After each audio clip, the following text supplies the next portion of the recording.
तो आज हम बात करते हैं life cycle human immune virus की। तो लाइफ साइकिल का मतलब ये होता है स्टूडेंट्स कि ये कैसे अपने बच्चे पैदा करते हैं न्यू यानी वायरसेस। तो HIV अटैक करता है यानी बैक्टीरियल सेल के अंदर यानी होस्ट के अंदर होते हैं CD4 cells, helper T cells, macrophage और सर्टेन ब्रेन सेल्स में CD4 रिसेप्टर होते हैं, उनको CD4 सेल कहते हैं। और CD4 रिसेप्टर को HIV रिकग्नाइज कर सकता है। ये आप देख सकते हैं यहाँ पे, जैसे नीचे ये एक बैक्टीरियल सेल है, यहाँ पे CD4 रिसेप्टर है और ऊपर से HIV वायरस ने इसको डिटेक्ट किया है और HIV अटैच होता है फिर इन CD4 सेल्स के साथ। और ये होस्ट, हर होस्ट के अंदर ये स्पेसिफिक होते हैं CD4 सेल्स और HIV वायरस के अंदर। और ये जो ह्यूमन इम्यून वायरस है, इसका जो इनिशियल स्टेप होता है पहला, वो ये होता है कि सबसे पहले ये इसके अंदर होते हैं स्टूडेंट्स ग्लाइकोप्रोटीन 120 स्पाइक होते हैं और ये बाइंड हो जाते हैं वहाँ पे CD4 प्रोटीन्स के साथ रिसेप्टर के on the surface of the T cell. तो पहला काम इसका अटैचमेंट है। दूसरा काम फिर ये जो बाहर जो होस्ट से डिराइव किया हुआ एनवेलप था, जिसे हमने स्ट्रक्चर में आपको समझा दिया था, वहाँ फ्यूज़ हो जाते हैं और यहाँ पे फिर ये यूज़ करते हैं ग्लाइकोप्रोटीन 41 और वायरियन फिर इंटर होता है सेल में और ये इंडोसाइटोसिस के ज़रिए होगा, यानी अंदर की तरफ फोल्ड हो जाएगी ये सेल मेम्ब्रेन और ये HIV वायरस अंदर इंटर होगा। अच्छा, और वंस ये इनसाइड जब आ जाता है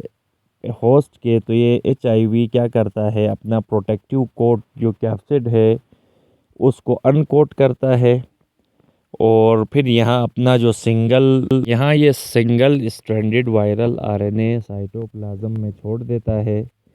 और उसके साथ फिर ये वायरल एंजाइम्स भी होते हैं। तीसरा स्टेप ये होता है कि एंजाइम यहाँ पे होता है रिवर्स ट्रांसक्रिप्टेस। यहाँ जो रिवर्स ट्रांसक्रिप्टेस है स्टूडेंट्स एंजाइम, ये एक सिंगल स्ट्रैंडेड DNA बनाएगा जो कि वायरस के RNA के साथ अटैच होगा। ये सिंगल स्ट्रैंडेड DNA और RNA,